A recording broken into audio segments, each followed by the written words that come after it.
এই রাম মন্দির উদ্বোধন হচ্ছে, কতটা খুশি আপনারা? দেখুন, রাম মন্দির উদ্বোধন হচ্ছে, এটা একটা ধর্মীয় ব্যাপার। রাম মন্দিরটা থেকে এমন আমরা তো একটা দিকে ভালো লাগছে যে একটা রামের মন্দির ওপেনিং হচ্ছে, ভালো হচ্ছে, কিন্তু এই রাম মন্দিরটা যদি শুধুমাত্র আধ্যাত্মিকের উদ্দেশ্য ওপেনিং হতো তাহলে অনেক মানুষের, সাধারণ মানুষের ভালো লাগতো। এই রাম মন্দিরটা ওপেনিং হচ্ছে এমনভাবে, আর বিজেপির নেতারা এত বেশি লাফালাফি করছে, আর বিজেপির নেতাদের দেখা যাচ্ছে সারা ভারতবর্ষে আমন্ত্রণ করতে, অর্থাৎ মনে হচ্ছে ওটা বিজেপির পার্টি অফিস ওপেনিং হচ্ছে। বিজেপির নেতারা মনে করছে যে ওটা বিজেপির একটা পার্টি অফিস ওপেনিং হচ্ছে। অর্থাৎ এইরকম দলীয়ভাবে না করে যদি শুধুমাত্র ধর্মের উদ্দেশ্যে, জাতির উদ্দেশ্যে করতো তাহলে অনেক মানুষ খুশি হতো। আমার ভালো লাগছে, কিন্তু এটা খারাপ লাগছে যে বিজেপির নেতারা অফিসিয়ালিভাবে এটা বিজেপির একটা এজেন্ডা বানিয়ে ফেলেছে রাম মন্দিরটাকে, উদ্বোধনটাকে। আপনি খুশি? অ্যাকচুয়ালি বলতে গেলে এটা একটা রাজনীতি। রাজুদা বললো যে পার্টি অফিস বানিয়ে ফেলেছে, এটা একদম সত্য কথা। কারণ এরা যেভাবে প্রচার, যেভাবে করছে, মানে আদার্স কোনো রকম কিছু নেই, সে বিজেপি পার্টিরই সব কিছু।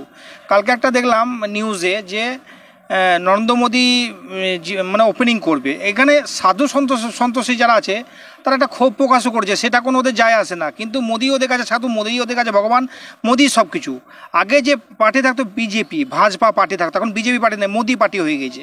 সেটাকে নিয়ে রাম মন্দিরটাকে পুরো রাজনীতিতে মানে পরিকল্পিত করে দিয়েছে। রাজনীতি পুরো একদম রাজনীতি, মানে রামটাকেও একদম রাজনীতি বানিয়ে দিয়েছে। আদার্স কি বলবো, এটা খুশির, সনাতনী হিসাবে খুব খুশির খবর, কিন্তু সেটা তো রাখছে না, সেটাকে শেষ করে দেওয়া হচ্ছে, রাজনীতিতে বাঁটোয়ারা করে দেওয়া হচ্ছে।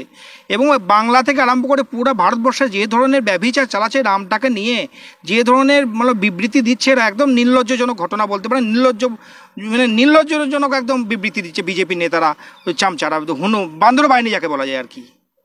যেভাবে মিডিয়াতে দেখছি এই রামরাজ্য যেভাবে দেখানো হচ্ছে, মেগা কাভার একদম, মানে যদি এই মূল্যবৃদ্ধি বা এই বেকারত্ব নিয়ে প্রশ্ন করতো তাহলে কি এই অবস্থায় ভারতবর্ষ দাঁড়িয়ে থাকে?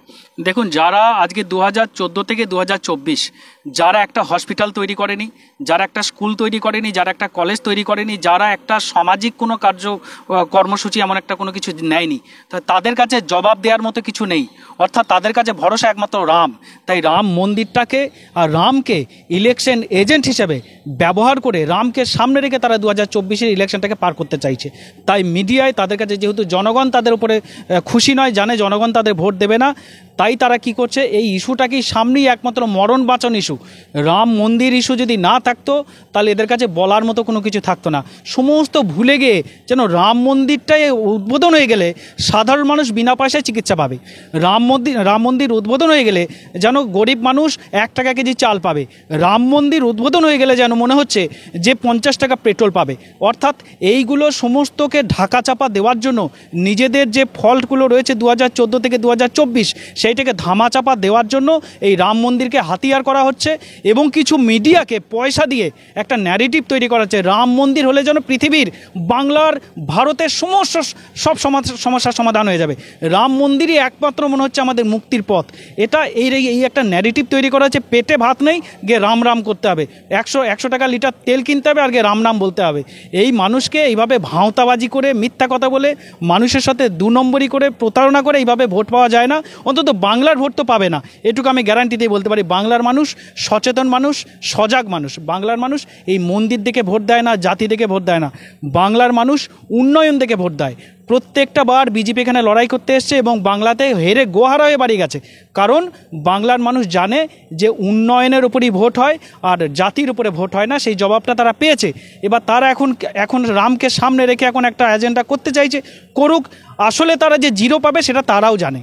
লোকসভা নির্বাচনের আগে যারা যে রেশন দেওয়া হয়, সেই রেশনের 5 কিলো এতে সেখানে মোদিজি ছবি থাকছে, এটা কি লোকসভার আগে একটা প্রচার বলে মনে হয়? অ্যাকচুয়ালি তো এদের যে কোনোভাবে, যেমন 2019-এ আপনারা জানেন পুলওয়ামা অ্যাটাক করেছিল এবং বালাকোট হামলা, যে ধরনের পরিস্থিতি করে দেশটাকে গুমরা করে কিন্তু বিজেপির দিকে ঠেলে নিয়ে এসেছিলো, মোদির দিকে ঠেলে নিয়ে এসেছিলো।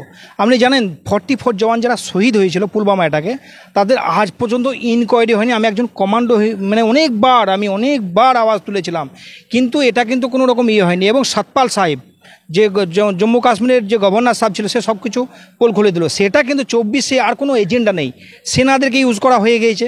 কিষানরা ওদের কথা শুনছে না, ভাজপার কথা শুনছে না, এই বান্দর বাহিনীর কথা শুনছে না।